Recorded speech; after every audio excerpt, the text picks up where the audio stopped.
சப்பா என்ன வெயில், மாசி மாசமே வெயில் மண்டையை பொழக்குதே. இதை சொம்பு தூக்கி கொஞ்சம் மோர் எடுத்துட்டு வால. இந்தாங்க நாட்டாயி. அப்பா மோர் குடிச்சாதான் ஜிலு ஜிலுன்னு இருக்குப்பா. மக்களே, வெயில் காலம் ஆரம்பிச்சிருச்சு, மோர்லாம் கொஞ்சம் சேர்த்துக்கோங்க. இளநீ மோர்லாம் கண்ட கூல்ட்ரிங்க்ஸ் வாங்கி கொடுக்காதீங்க, சரியா? இதை சொம்பு தூக்கி இன்னைக்கு என்ன பஞ்சாயத்து யார்ல? நாட்டாயம்மா, இன்னைக்கு பஞ்சாயத்து நம்ம மாலினி தான் புருஷன் பேர்ல புகார் கொடுத்துருக்கு. மாலினி மாலினி மாலினி. என்ன மாலினி, மெட்ராஸ் பக்கத்துல போய் செட்டில் ஆயிட்டீங்க, இப்ப புருஷன் பஞ்சாயத்து வந்திருக்கீங்க, என்ன விஷயம்? புருஷன் மேலே புகார் கொடுத்துருக்க, கூப்பிடுவோம் புருஷனை. வணக்கம் நாட்டாயம்மா, இவர் தான் என் புருஷன், உங்களுக்கு தெரியும்னு நினைக்கிறேன். தெரியும் தெரியும், நம்ம பிரகாஷ் தானே. என்னப்பா பிரகாஷ், உன் பொண்டாட்டி உன் மேல புகார் கொடுத்துருக்கா, என்ன விஷயம்? நாட்டாயம்மா, அவள்கிட்டே கேளுங்க. அவள் டெய்லி புகார் சொல்லிட்டு தான் இருக்கா என்னை பத்தி. அவள்கிட்டே கேட்டு தெரிஞ்சுக்கோங்க. என்னம்மா நீ சொல்லு, என்ன உன் புருஷன் பண்றான்? அடையே நாட்டாயம்மா, நாங்க 2 பேரும் காதலிச்சு தான் கல்யாணம் பண்ணோம், உங்களுக்கே தெரியும். இந்த லவ் பண்றப்ப என் பின்னாடி எப்படி சுத்தி சுத்தி வந்தான்னு தெரியும். ஆமா வந்தான், இப்ப என்னாச்சு? நாட்டாயம்மா, அப்ப சுத்தி சுத்தி வந்தான்ல, இப்ப ஒரு தடவை கூட நிமிந்து கூட பார்க்க மாட்டான் நாட்டாயம்மா. நாயை கூட அப்படியே கொஞ்சறான், என்ன கொஞ்ச மாட்டான். என்ன பிரகாஷ், உன் பொஞ்சாதி இப்படி சொல்றா? பொஞ்சாதியை மதிக்கிறது இல்லையா? நாட்டாயம்மா, நான் அவளுக்கு என்ன பண்றது இல்ல, எல்லாமே பண்றேன், தேவை உள்ளதை வாங்கி கொடுத்துட்றேன். இதுக்கு மேல நான் என்னமா பண்ண முடியும்? ஏண்டி மாலினி, நீ என்ன எதிர்பார்க்குற உன் புருஷன்ட்ட? நாட்டாயம்மா, காதலிக்கும் போது போனை கீழே வைக்க மாட்டான் என்கிட்ட பேசும்போது.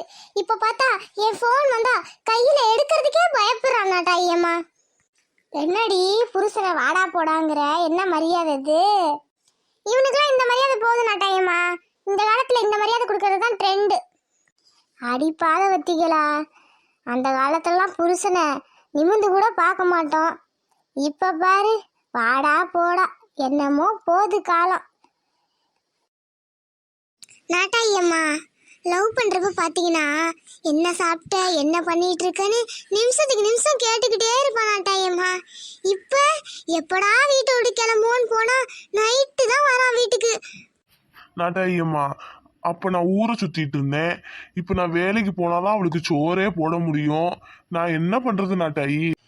ஏன்டி மாலினி, அவன் சொல்றதும் சரிதானே, அவன் வேலைக்கு போனாதானே ஆக்கி திங்க முடியும்.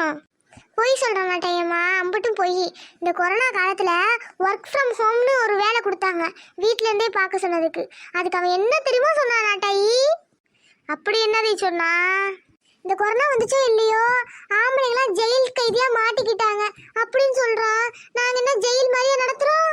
பின்ன என்ன நாட்டாயம்மா, வீட்டில் சொத்த நேரம் இருந்ததுன்னா அதை வாங்கிட்டு வா, இதை வாங்கிட்டு வா, அதை பண்ணு இதை பண்ணு டார்ச்சர் பண்ணுறா நாட்டாயம்மா. எதுக்குடா லீவு தராங்கன்னு இருக்கு. ஏன் நாட்டாயம்மா, ஆம்பளை இருந்தால் வெளியே போய் வாங்கிட்டு வரதான் செய்யணும், நாங்கள் பொம்பளை ஒவ்வொன்றுக்கு அலைவோம். நாட்டாயி, பாலை வாங்கிட்டு வான்னு சொல்லுவா, சரின்னு பாலை வாங்கிட்டு வந்தா டீ போட்ட சர்க்கரை யார் வாங்கிட்டு வருவா, போய் சர்க்கரை வாங்கிட்டு வாங்கன்னு திரும்ப அனுப்புவா. இதுதான் நாட்டாயி நடக்குது டெய்லி. ஏன் நாட்டாயம்மா, பொம்பளைங்க 1000 வேலை பார்க்கறப்ப மறக்க தானே செய்யும். ஏண்டி, பொம்பளை நினைவா வச்சுக்கணும், இன்னைக்கு என்ன சமைக்க போறோம் என்னென்ன வேணும்னு நீ நினப்புல வச்சு ஒரே முட்டா சொல்லணும். அவனும் எத்தனை அலைவான்? அது கூட பரவாயில்ல நாட்டாயம்மா, வாரத்துல ஒரு நாள் ஞாயிற்றுக்கிழமை வருது, அந்த ஞாயிற்றுக்கிழமையும் காலங்காத்தாலே பேட்டை தூக்கிட்டு கிரிக்கெட் விளையாட போறேன்னு என்னமோ தோனின்னு மனசுல நினப்பு மாதிரி தூக்கிட்டு போயிடுவான். போயிட்டு மதியம் தான் வருவான் நாட்டாயி. அது வந்து என்ன பண்ணுவான், நல்லா சமைச்ச சாப்பிட்டு கொரட்டை விட்டு தூங்கி எந்திரிப்பான். ஞாயிற்றுக்கிழமையே ஓடிடும். இந்த பொம்பளைங்க ஒரு நாள் தான் வீட்டில் ஞாயிற்றுக்கிழமையில சந்தோஷமா இருக்கலாம்னு நினைப்போம், அதையும் இப்படி பண்ணிட்டா நாங்கள் என்னத்த சொல்றது நாட்டாயி? நாட்டாயம்மா, 6 நாளும் வேலைக்கு போய் உழைச்சிட்டு வரோம், ஒரு நாள் எங்க சந்தோஷத்துக்காக போறோம், இதுல என்ன வந்துச்சு நாட்டாயம்மா? அது மட்டும் இல்லை நாட்டாயம்மா, லவ் பண்ணுறப்ப விதவிதமா சாக்லேட் வாங்கிட்டு வருது என்ன, விதவிதமா ட்ரெஸ் எடுத்து தரது என்ன, அதெல்லாம் பண்ணான். இப்போ வருஷத்துக்கு ஒரு ட்ரெஸ் எடுத்து தரத்துக்கு அழுகுறான். ஏண்டா, இந்த ஆம்பளைங்க லவ் பண்ணுறப்ப சுற்றி சுற்றி வருவீங்க, பொம்பளைங்க பின்னாடி வர வரைக்கும் அவளுக்கு இங்கே வந்துட்டாளுங்க உங்கள் கூட, ஆற்று தண்ணி எங்கே போக போகுதுன்ற நினப்புல விட்டுருவீங்க.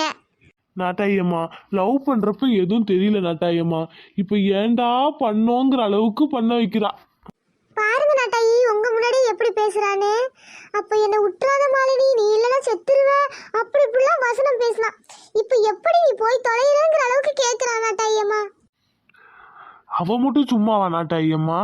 லவ் பண்றப்ப ஆசையா கொஞ்சி கிஞ்சி பேசுனா, இப்ப என்னன்னா எரிஞ்சு உழுவுறா. காதலிக்கும் போது எல்லாம் இனிப்பாதாண்டா இருக்கும். கரை சேர்ந்ததுக்கு அப்புறம் தான் தெரியும் எல்லா வழியும். அப்போ நல்லா ஊரை சுத்திட்டு அப்பா ஆய் காசுல சம்பாதிச்சதை செலவு பண்ணிட்டு திரிஞ்சிருப்ப. இப்போ நீ சம்பாதிக்க ஆரம்பிக்கும் போது தான் தெரியுது. சரி, ஞாயிற்றுக்கிழமை சாயங்காலம் எங்கேயாவது வெளியே கூட்டிட்டு போவான்னு பார்த்தா, ஐயோ வயிறு வலிக்குது, ஐயோ தலை வலிக்குது, காலையில ஆஃபீஸ் கிளம்பணும் அப்படின்னு நடிக்கிறான் நாட்டாயம்மா. ஆனா அவனுங்க ஃப்ரெண்ட்ஸுங்க ஃபோன் பண்ணி மச்சான் வெளியே போலாம் வரியான்னு கூப்பிட்டா சும்மா சில்லுன்னு கிளம்பி போவான் நாட்டாயி. என்னடா கொஞ்சாது இவ்வளோ புகார் சொல்றா? ஏண்டா கொஞ்சாதிக்கு பிடிச்ச மாதிரி நடந்துக்கணும்லடா. நாட்டாயம்மா, வேலைக்கு போய் டயர்டாகி வந்து உட்காந்தா தோசை ஊத்துடின்னு சொன்னா, இரு நாடகம் முடியட்டும், இரு பிக் பாஸ் முடியட்டும் அப்படின்னு சொல்லி 10:30க்கு தான் சோறு போடுறான் நாட்டாயம்மா. ஏண்டி மாலினி, அம்புட்டு உழைச்சிட்டு வரவனுக்கு சோறு போடாம டிவியில் உட்காந்து நாடகத்தை பார்த்துட்டு இருக்கியா? பின்ன என்ன பண்றது நாட்டாயம்மா, எங்களுக்கு அதான் பொழுதுபோக்கு. அது மட்டும் இல்லை நாட்டாயம்மா, இப்பெல்லாம் என் ஃபோன் வந்தா எடுக்கவே லேட் ஆக்குறாரு. அப்படியே எடுத்தாலும் என்ன பண்ற, என்ன சாப்பாடு, சரி வீட்டுக்கு வரேன்ட்டு 2 செகண்டுக்கு மேலே பேச மாட்டான் அந்த ஆளு. நாட்டாயம்மா, நீங்களே சொல்லுங்க, வேற என்னத்த பேசுறது? டெய்லியும் தான் அந்த மூஞ்ச பார்த்துட்டு இருக்கேன். ஏண்டா காதலிக்கும் போது மட்டும் இனிக்க பேச வேண்டியது, கல்யாணத்துக்கு அப்புறம் என்ன ஏதுன்னு கூட கண்டுக்கிறது இல்லை. இல்லை நாட்டையம்மா, என் ஃபோன் வந்தால் மட்டும் எடுக்க மாட்டாரு.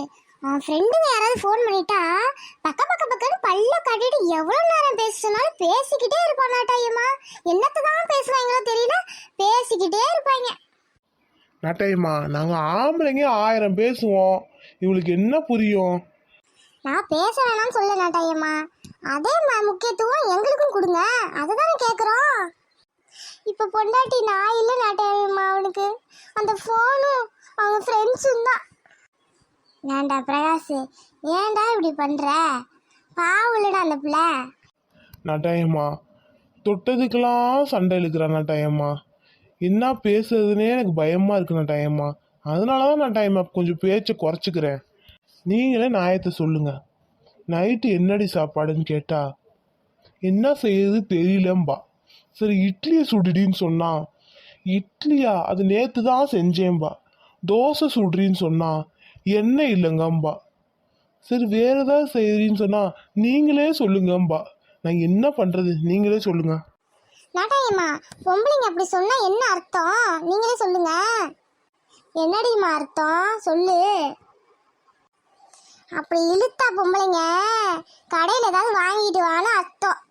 ஏன் நாட்டாயி, அதை நேராவே கடையில் ஏதாவது வாங்கிட்டு வந்து தொலைடான்னு சொன்னா வாங்கிட்டு வந்துட மாட்டோமா? சுத்தி வளைச்சு சொல்லுவாளுங்க. டேய், அதான பொம்பளைங்களோட சூட்சமோ, அது தெரிஞ்சுக்காம நீ கல்யாணம் பண்ணது உன் தப்பு. ஏதாவது கேட்டா உங்க இஷ்டம்பா நாட்டாயி. ஆனா நான் என் இஷ்டத்துக்கு பண்ணா உங்க இஷ்டத்துக்கு பண்றீங்க. இந்த பொண்டாட்டிக்கு மரியாதையே இல்லம்பா. நான் என்னத்த செய்ய? ஆமா நாட்டாயம்மா, அவங்க அம்மா வந்தா மட்டும் நல்லா சிரிச்சு கலகலகலன்னு பேசுவான். எங்க அம்மா வந்துட்டா மட்டும் வாங்கன்னு சொல்லிட்டு ரூம்ல போய் உட்காந்துக்குவான். நாட்டாயம்மா, அவங்க அம்மா மேல மரியாதை இருக்கு, வாங்கன்னு சொல்லிட்டு போயிருவேன். வேற என்னத்த பேசுறது? ஆமா ஆமா, அவங்க அம்மா வந்தா மட்டும் டீ போட்டு கொடு, காபி போட்டு கொடு, கறி எடுத்து சமைச்சு கொடு, அப்படி இப்படி தாங்குவான் நாட்டாயம்மா. ஏண்டி உங்க அம்மா வந்தா நீ என்கிட்ட கேட்குறியாடி? விதவிதமா சமைப்பாங்க நாட்டாயம்மா. நான் எதுவும் கண்டுக்க மாட்டேன் நாட்டாயம்மா. மாலினி, இப்ப என்னதான் சொல்ல வர? அவனுக்கு என் மேல பாசம்லாம் இல்லை நாட்டாயி, எல்லாம் போச்சு நாட்டாயி. இங்க பாருப்ல, புருஷங்காரனா அப்படிலாம் சொல்லாத. பாசம் இல்லாமையே அவன் கூட வாழ்ந்துட்டு இருக்கான், அதெல்லாம் சொல்லாத. அவனுக்கு வேலை பொறுப்புன்னு வந்துட்டா கொஞ்சம் கொஞ்சம் மாறதான் செய்யும். பொம்பளை நீ தான் புரிஞ்சுக்கணும். இல்லை நாட்டாயி, லவ் பண்ணுறப்ப இருந்த மாதிரியே அவன் இல்லை நாட்டாயி. இந்தாடி, லவ் பண்ணுறப்போ உன்னை கல்யாணம் பண்ணிக்கணும்னு உன் மேலே ஆசைப்பட்டு உன் பின்னாடி சுற்றினான். கல்யாணம் ஆயிடுச்சு, இனிமே அவனுக்கு தான் ஆயிட்ட. அதனால வேற வேலையை பார்த்துக்கிட்டு இருக்கானே தவிர உன் மேலே பாசம் இல்லைன்னா ஆயிடாது. அப்படி சொல்லுங்க நாட்டாயி. எத்தனை தடவை சொன்னாலும் புரிஞ்சுக்க மாட்றா. நீ லவ் பண்ண மாதிரி இல்ல, லவ் பண்ற மாதிரி இல்ல, லவ் பண்ண மாதிரி இதே சொல்லி டார்ச்சர் பண்றா. இங்கே பாரு மாலினி, எல்லா ஆம்பளைங்களும் வெளிப்படையாக காட்ட மாட்டாங்க பாசத்தை. சில பேர் தான் காட்டுவாங்க, சில பேர் மனசுக்குள்ளே பூட்டி வச்சிருப்பாங்க. அதுக்குன்னு பாசம் இல்லைன்னு ஆயிடாது. ஒரு வாட்ஸ்அப் ஸ்டேட்டஸில் கூட என் ஃபோட்டோ போடுறதுக்கு அவனுக்கு நேரம் இல்லை தெரியுமா நாட்டாயி? ஏண்டி, ஸ்டேட்டஸில் போட்டால் தான் பாசமாடி? அப்படிலாம் கிடையாதுடி. அவன் வேலைக்கு போய் சம்பாதிச்சாதான் நீ நல்லா ஜம்முன்னு உட்காந்து சாப்பிட முடியும். அதை புரிஞ்சு நடந்துக்கடி. இங்கே பாரு பிரகாஷ், வந்தோடனே ஃபோன் எடுத்து நோண்டிக்கிட்டே இருக்கிறத முதல்ல நிறுத்துங்க, சரியா? வேலையை விட்டு வந்தோம்மா கொஞ்சாதி பிள்ளைங்க கூட உட்காந்து பேசுங்க. அந்த காலத்துலலாம் அப்படிதான், சோறு தின்னுக்கிட்டே ஆசையாக அன்னைக்கு நடந்ததெல்லாம் பேசுவோம். இப்போ ஆள் ஆளுக்கு ஃபோன் எடுத்துகிட்டு ஒவ்வொரு முனைக்கு போயிடுறீங்க. ஃபோனில் என்னத்தான் இருக்குமோ பார்த்து சிரிச்சிட்ருக்கீங்க. மாலினி, புருஷங்க நம்மள்கிட்ட பேசுனா முக்கியமாக சமையலில் காட்டணும். நீ நல்லா சமைச்சு வை, அவனுக்கே ஆசை வந்து பேசுவான், பாசத்தை வெளிப்படையாக காட்டுவான். உனக்கும் தாண்டா, வந்தோடனே ஃபோனை நோண்டிக்கிட்டு இருக்காத, பொண்டாட்டிக்கிட்ட உட்காந்து பேசி 4 வார்த்தை பேசி பழகினாதான் தெரியும் இன்னைக்கு என்ன நடந்துச்சு, என்னென்ன பண்ணீங்கன்னு முதல்ல பகிர்ந்துக்கங்க 2 பேரும். பொதுவாக சொல்கிறேன் கேட்டுக்கங்க, புருஷன் பொஞ்சாத்தி இடையில சண்டை வரதான் செய்யும். அதுக்காக அன்பு இல்லைன்னா ஆயிடாது. முக்கியமாக காதல் திருமணத்தில் சண்டை அதிகமாகவே வரும், சரியா? அதனால புரிஞ்சு நடந்துக்கங்க. அவங்களுக்குன்னு ஒரு பொறுப்பு இருக்கிறதுனால இப்போ இருக்க காலகட்டத்தில் நேரம் இல்லை பாசத்தை காட்டையே தவிர பாசம் இல்லாமலாம் போயிடாது. முதல்ல ரொம்ப இந்த செல்ஃபோனை யூஸ் பண்ணுறதை விட்டுட்டு மனம் விட்டு பேசணும் மக்களே. நீங்களும் சரி, மனசை விட்டு பேசுங்க. ஒரு 1/2 மணி நேரம் உட்காந்து பேசுங்க, எல்லாம் சரியாயிடும். இந்த காலத்து பிள்ளைங்க எங்கெங்கே கொண்டு போகக்கூடாதோ எல்லா இடத்துக்கும் ஃபோனை கொண்டு போய் சக்காச்சப்பச்சான்னு சிரிக்கிறது தான் வேலை. கக்கூசுக்கும் ஃபோனை கொண்டு போயிடுறீங்க, எல்லா ரூமுக்கும் ஃபோனை கொண்டு போயிடுறீங்க. ஃபோனை எங்கே யூஸ் பண்ணணுமோ அங்கே மட்டும் யூஸ் பண்ணுங்க. மற்ற நேரத்தில் குடும்பத்தோட சந்தோஷமாக இருங்க.